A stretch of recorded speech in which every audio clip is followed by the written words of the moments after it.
Happy Monday and welcome to Cannon Plan and Game Plan. I am excited to be continuing our conversation about spooktacular habits today. I am joining you guys live both on my Facebook business page and over on YouTube, so you can watch the replay in any of those two locations. And I want to talk today about some concepts and ideas about breaking down big goals into daily habits and how we can do that to make sure that we are meeting our goals and hitting our habits and hitting those milestones that we want to hit. So I want to start with, hey there, Carol, welcome. Thank you so much for joining me live. I want to start with step number one. Start with big long-term goals. Now, I have an example that I want to share with you of how you guys can put together your goals and start breaking those down into habits. So if we want to start with a big goal, let's say if we are talking direct sales, we want to increase our monthly sales by 20% over the next 3 months, which for us that we're going into the holiday season, right? And a lot of those things are happening.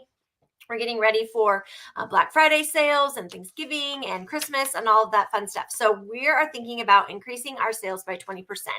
So that is the big goal that we're going to start with for an example. The next thing we're going to do is break down the goal into milestones. So what a milestone is an opportunity for you to reach certain points along the way. So instead of focusing on the end result, we're really honing in on the smaller plans and pieces that we can make along the way. So one particular milestone that we can use for that particular goal is maybe we want to gain 10 new customers by the end of month 1. So that is something that we can track. That is a milestone that we can reach. We will know we have gotten there because we will be at that number 10. The second thing that you can do is maybe increase order value by 15% by the next month or by month number 2.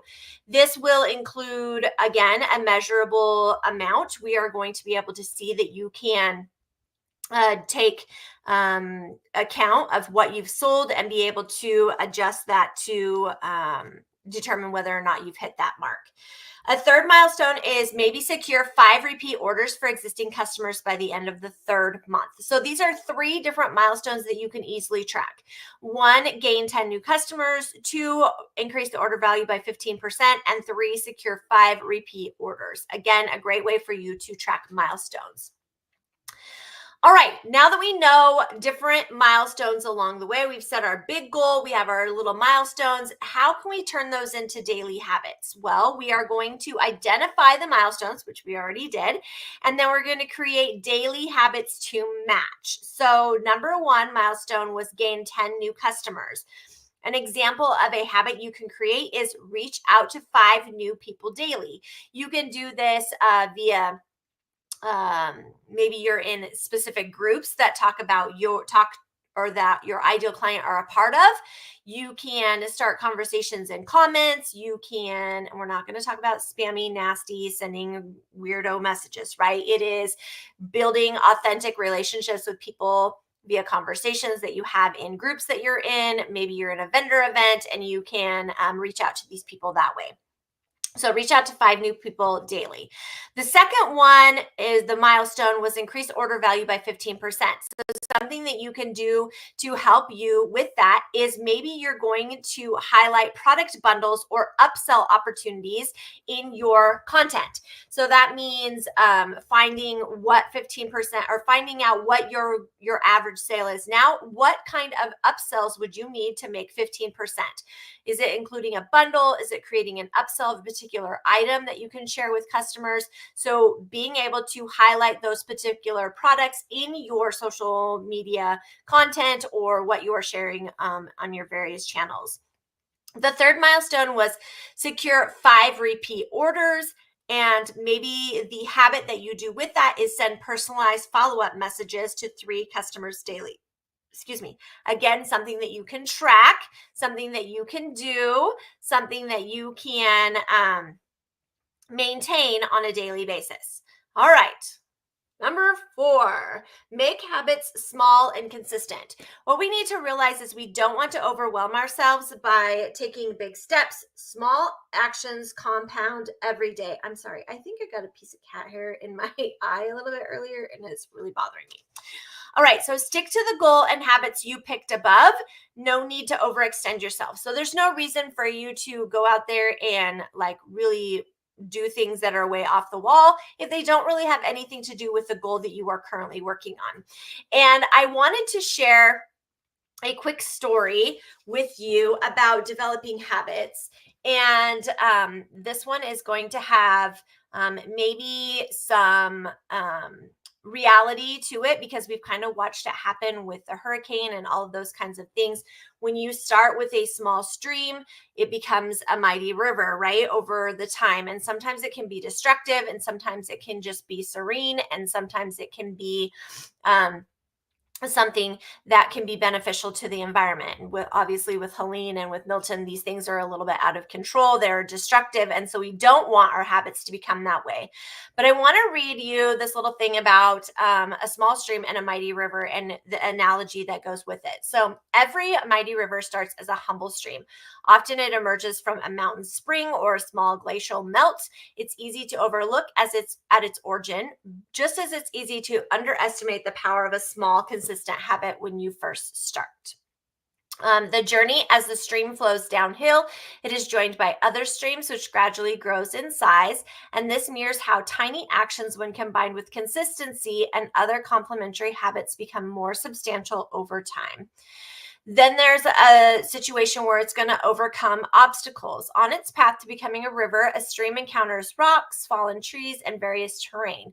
Yet it finds its way around, over, or through these barriers, always moving forward. And if you think about the Grand Canyon, how it started as just a small river and eventually created this huge, amazing canyon that we all get to enjoy. Yet it finds its way similarly, when building habits, one might face challenges or setbacks, yet with persistence and adaptability, these can be navigated. As tributaries join the stream, its volume and strengths multiply, and this is the essence of compounding. In the realm of habits, the consistent practice of a habit doesn't just add up linearly, its effects multiply. Just as many streams converge to form a river, numerous habits can create to produce a powerful overarching habit. By the time the stream becomes a river, it has the power to carve valleys, shape landscapes, and support entire ecosystems. In the same vein, what starts as a simple routine or behavior, when nurtured and allowed to grow, can transform one's life, career, or even influence the community around them.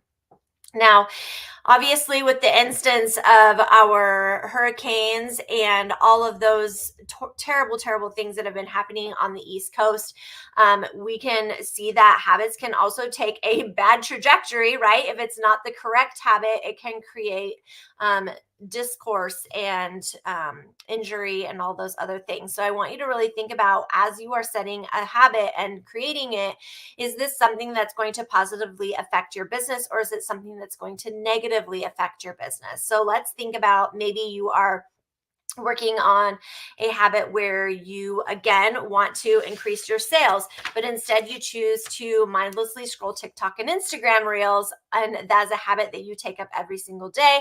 It inevitably takes up time, and those messages don't get sent, and in essence we have a mighty river that is not what we want to have happen in that situation, right? So I really want you guys to think about what kind of habits you are creating and how they are becoming a river with your business. Are they doing what you want them to do? Are they making the progress that you want them to make? So let's talk about progress, right? We often use goals and habits trackers, or at least I do. I shared with you guys setting up my goals and habit tracker over the course of the month. Many of you that are watching me or participating in this month's Spooktacular Habits also use goals and habits trackers. And I love that for you. I love that you have that way for you to track your progress and to stay motivated. In our membership group, we talk a lot about giving ourselves a dot and how important it is and empowering it is to have that which is the next thing, the small wins, right, along the way. These are the things that we get to celebrate. It's those coloring in the dots. It's coloring in the opportunities that we didn't miss with our business by allowing ourselves to continue to use those habits to move our business forward. It's always so important for us to celebrate those things that we do on a daily basis with our business and with our habits and things that we accomplish because we have chosen to make those habits into a reality. It's super important to celebrate along the way. The last thing that I want to talk about, and probably the thing that gets missed the most, and I know I talk about this a huge amount over the course of all of the things that I've talked about with goals and habits, is taking time to reflect, assess, and adjust as needed. Sometimes when we take a look at our habits, they aren't exactly what we needed them to be. Maybe sometimes we want to do 5 customer contacts, and we just realize that in the course of the day, that is not feasible. That's okay. We take a step back. We say, okay, I'm getting overwhelmed by doing 5 and therefore I'm doing 0. So let's just take a step back. I only want to do 3, and we're going to talk to 3 new people every single day. It's taking time to really look at what your habits are creating for you on a daily basis and how those are affecting your business. Allows you to be able to make the progress that you want to make and make adjustments where you need to make when it comes to looking at what you do on a daily basis for your business. I'm excited to continue to talk to you guys about ways that you can build your business using habits over the course of this month. If you are in the habit of building goals, developing those habits, or managing your tasks, please follow Cannon Planner right here as we continue to use our paper planners to move our businesses forward. Have a fantastic Monday, friends, and I'll see you all soon.